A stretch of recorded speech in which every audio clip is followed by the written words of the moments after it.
Masarap. Surprise!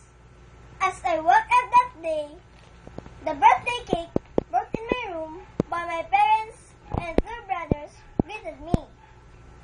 Wow! Is it my birthday? Yes, it is.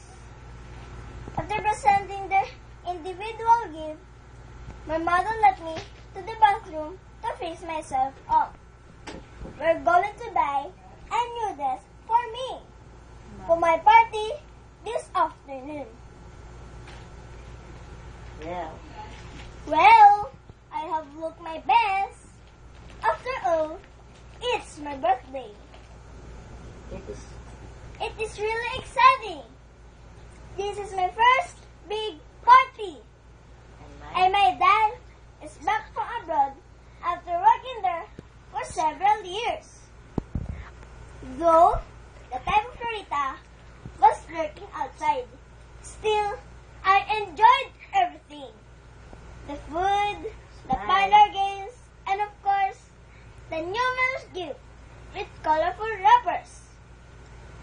It was fun indeed. The party was over. I was very tired.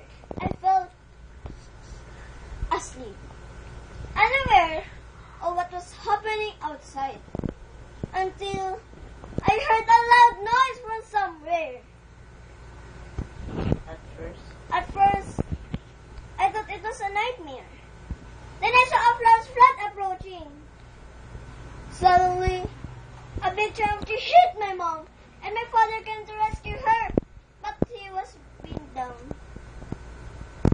I tried to shout for help, tried and tried to call mom and dad, but no voice came out of me. I looked around, and I see my brothers stuck in the roof, blood over their faces. Huh! There's another trunk coming towards me. I screamed. For how long? Emotion. I can't remember. No! This can't be true. Very good. Go. When I came to my senses, Emotion. I was in the hospital, recovering my shock and pains. I asked for my parents and brothers. I told They were they were all gone. oh God. Oh God! Oh God! I cried aloud, but no one seemed to hear me. I lost my family now. No. I'm alone. It's just yesterday when I had happy birthday celebration. My God! Touch me, please. What can I do now? The Last Party by Rolly A. De La Cruz.